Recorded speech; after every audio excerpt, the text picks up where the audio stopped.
Hello, this is Deborah Cohen, brought to you by X39 Patch, where you can have more energy and more life. If you're interested in these patches by LifeWave, just email me, Deborah, Debra, at energylifewave.com. And I will be talking toward the end of this broadcast about their new upcoming water machine, drinking water. It's called X2O. All right, so if you're reading the banner and you can see the video, it says, "Did you vote for me today?" Meaning I am in a competition with the Global Citizen Festival, and only one lucky singer will get to perform in front of 60,000 people this fall 2025 in the Big Apple. And of course, that used to be my stomping grounds when I was a musician, a singer at CBGB's. Okay, so some of you might not know what that is. Look it up on Google. They'll tell you. I'll give you a hint. Deborah Harry. Okay. No, I'm not Deborah Harry. I'm Deborah Cohen. Thank you. And we're going to talk today about the condition of the drinking water in the United States. I saw an article this week by Newsweek, and it was very timely as LifeWave begins their launch to release a new product for better drinking water. So please vote for me. The reason I promote these patches is because they're giving me the energy to actually do the things that I'd like to do, like compete in this contest and have enough energy to actually do it. So it's very simple. If you want to help me out, you get a free vote every 24 hours at the following website, tophitmaker.org/2025/Deborah, Debra-Cohen, Cohen. And today we're streaming on Facebook, my profile, Deborah Cohen, and on YouTube. I'm back on YouTube now that we've fixed some of the technical glitches of updating.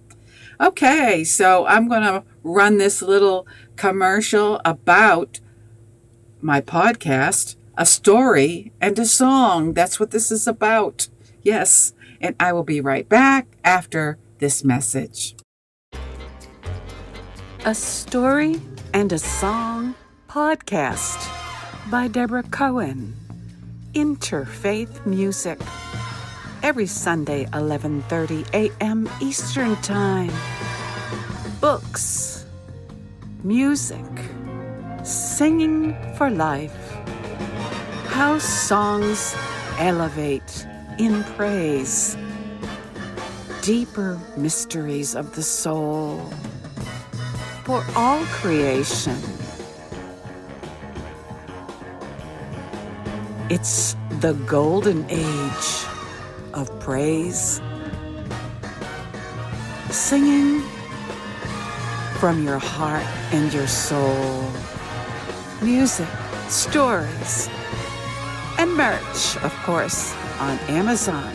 A story and a song about life.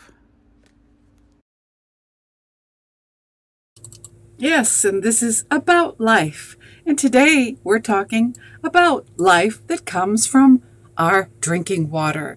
And I wanted to share this with you, this article by Newsweek.com. And it's dated June 20th, 2025, in case you want to reference it later. Now, there's a map over here. Oops. And you might not be able to see it very well, but it shows you in the whole United States, if you're watching this podcast in video form, what areas of the country have the most contaminated water. And arsenic, the arsenic on the right side are the places where there's high levels of arsenic. And the darker the red is, the more arsenic. I don't know if you can see the red dots, but again, if you want to look at the map, because I've captured your attention, you can go to newsweek.com and look up this article. Map shows states where drinking water contamination is highest.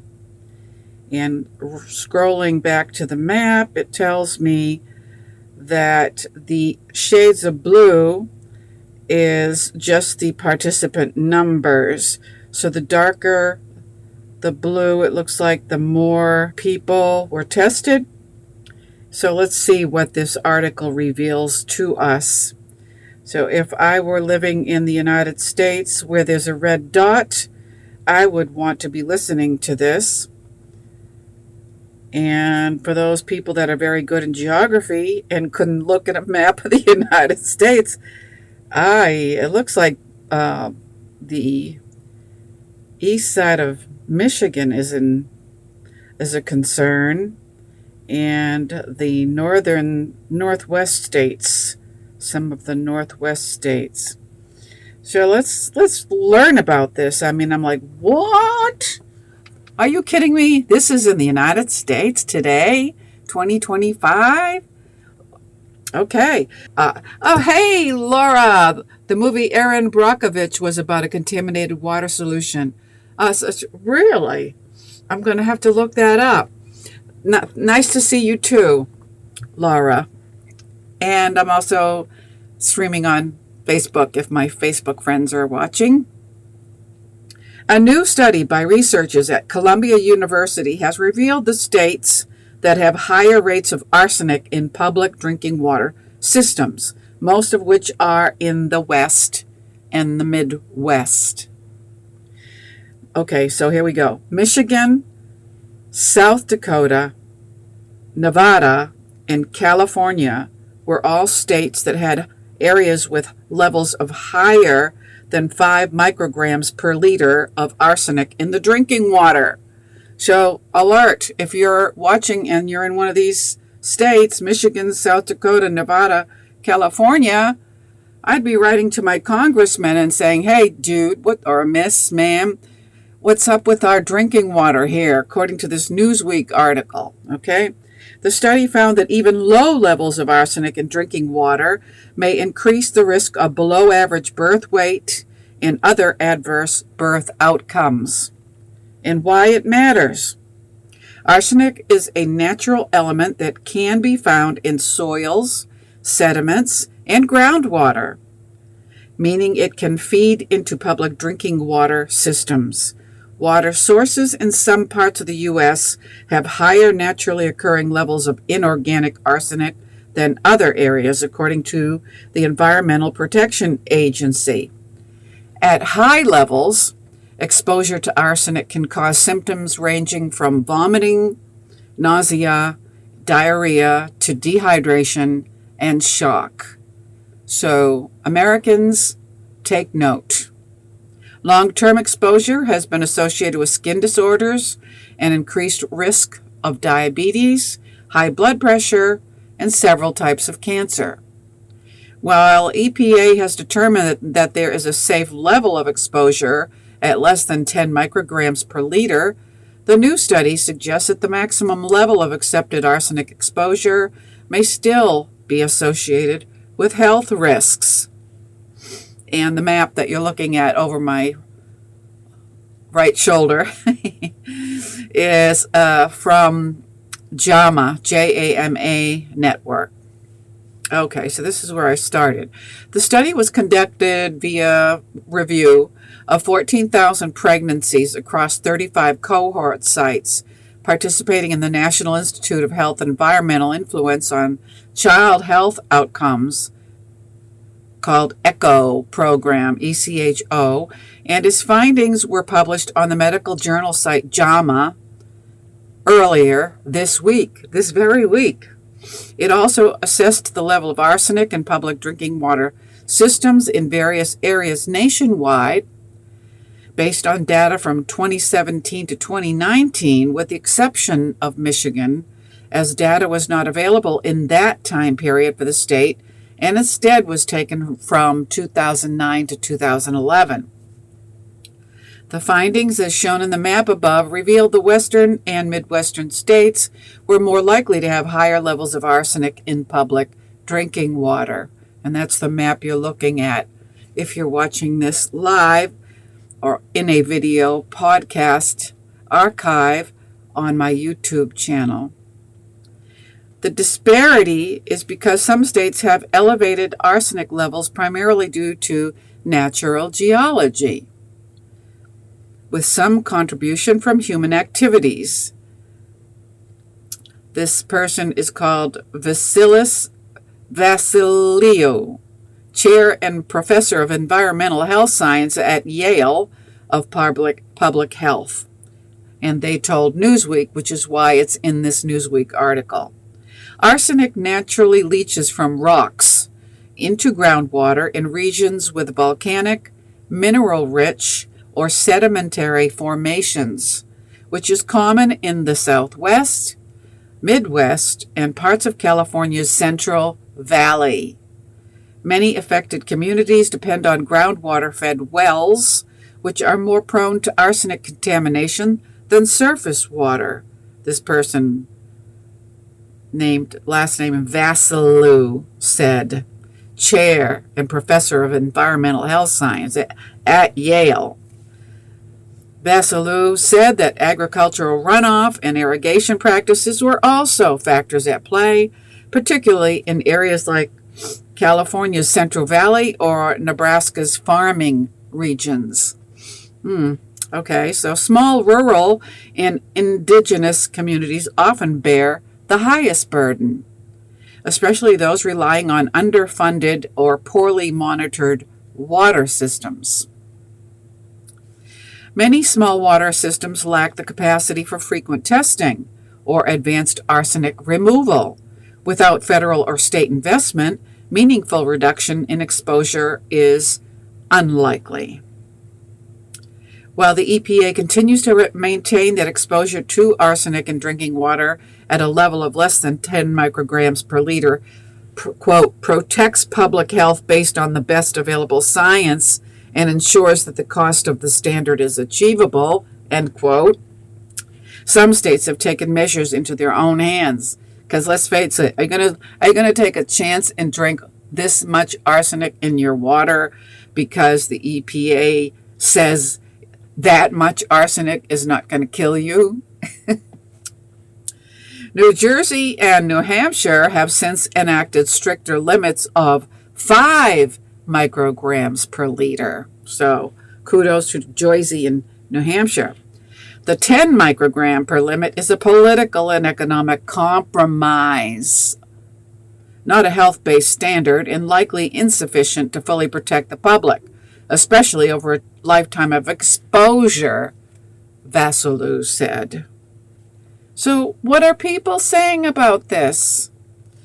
All right, well, Vassiliou told Newsweek, this is a quote from him, even at low to moderate levels of chronic exposure, i.e. 5 to 10 micrograms, arsenic has been linked to, are you ready for it? If you're drinking this stuff and they tell you it's safe, under 5, and this is what the potential diseases in your body are.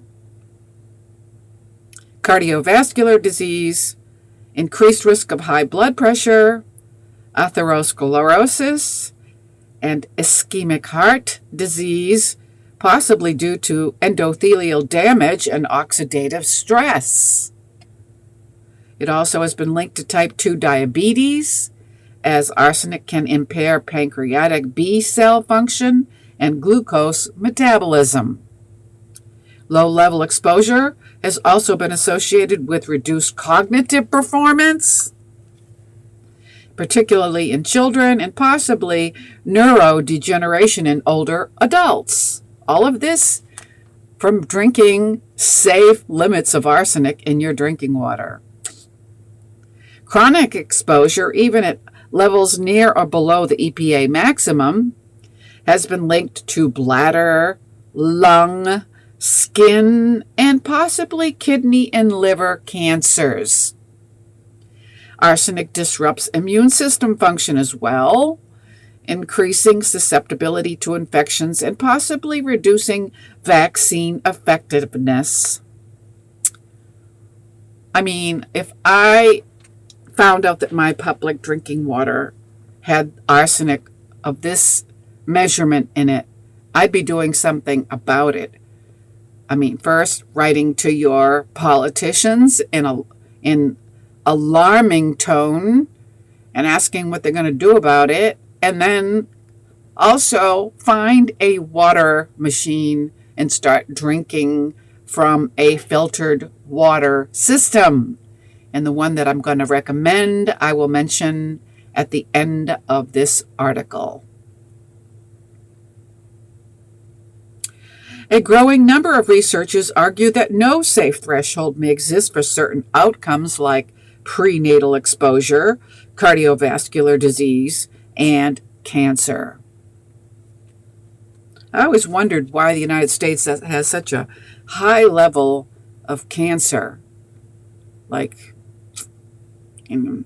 authors of the study called for further research to determine the influence of arsenic on public health and stressed the importance of updating health-based water safety standards at both federal and state levels. So this is why you would want to write to your federal and state politicians. Go to change.org and to create a campaign. Ask people for signatures. I mean, there's power in numbers.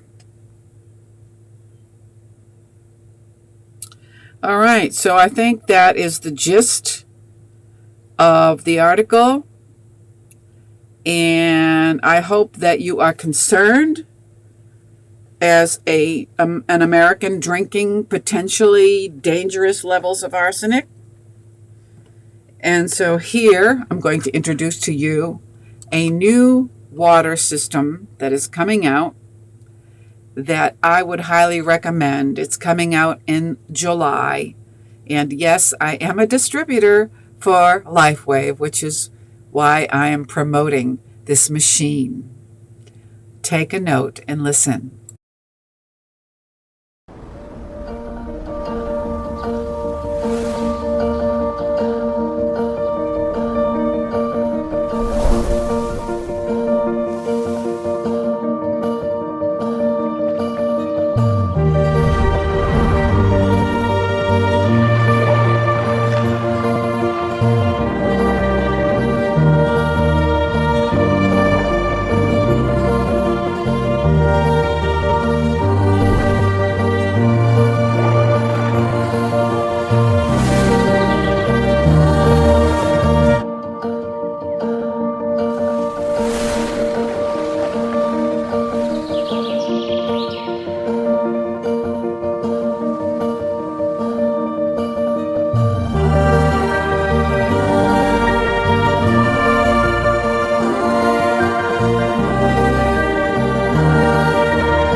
So there you have it. If you are interested in the water machine that is coming out in July 2025, you can contact me, Deborah, Debra, at energylifewave.com, and I would be glad to send you more information.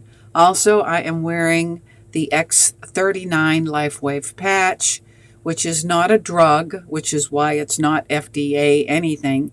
It's a nano crystal that reflects your infrared light back into the body, which in turn awakens or regenerates your own stem cells, which are the essence of life in a human body.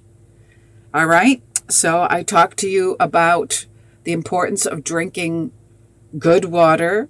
You can know more about this machine by emailing me if you're interested in the information. Don't forget to vote for me, and I'll show you an ad right now so that I could possibly be the #1 singer at the Global Citizen Festival in the fall, There's only one winner. That winner wins by the most votes. So you can vote every 24 hours for me for free. If you're a friend of mine, I'm asking you for this favor. So I'll show you this little ad so you know what it's about. Help indie artist Deborah Cohen get to play at the Global Citizen Festival in New York City. All you have to do is go to tophitmaker.org and post your votes. Thumbs up the Big Apple. Get her there. All right, and there's a story behind that song. So you'd have to read the lyrics to know it's a true story. I wrote the song because I had somebody contact me on TikTok saying they wanted to chat with me, and they said they were Robert Plant.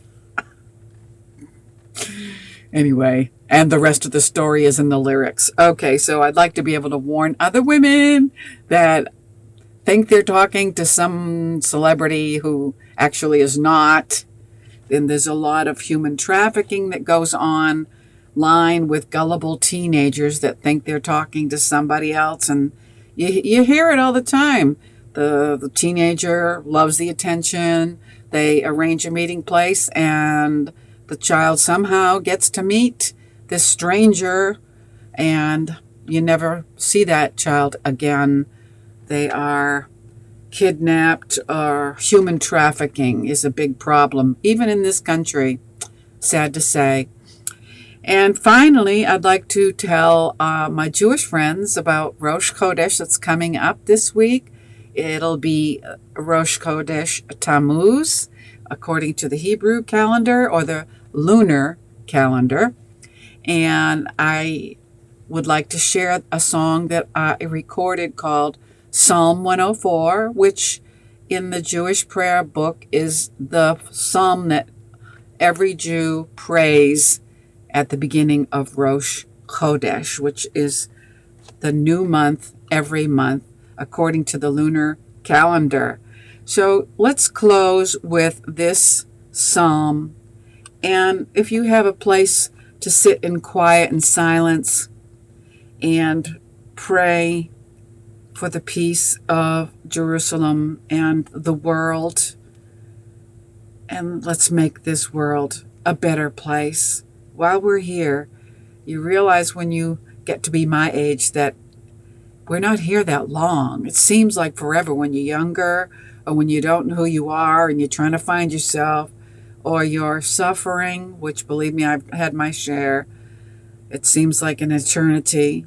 Mentioning the 53 captives being held by Hamas in underground tunnels in Gaza. These same Hamas terrorists are allowed to negotiate with world powers because of the UN's failure to define terrorism. So I also have a petition going, change.org. If you go there and look up Hamas terrorism, maybe you'll find, or just look up my name, Deborah Cohen, and sign that petition, because this is wrong. The UN's negligence to define terrorism is allowing Hamas to act as a world power. They're terrorists. They should be snuffed out. So, get your pen out and fight back. And the more people that we can get to sign the petition, the more chance we have of getting the UN to do their job, which is to make this world a better place. So let's just go with Psalm 104 and think about our Creator that put us all here for a reason, and that is to be a light to the rest of the world. Thank you for listening. If you know somebody that is shopping for water machines or is willing to help an indie artist get to the top of the contest, share this podcast link with them. And thank you again. Check out my music on deborahcohenmusic.com. The trees of Adonai are full of sap. The cedars of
is the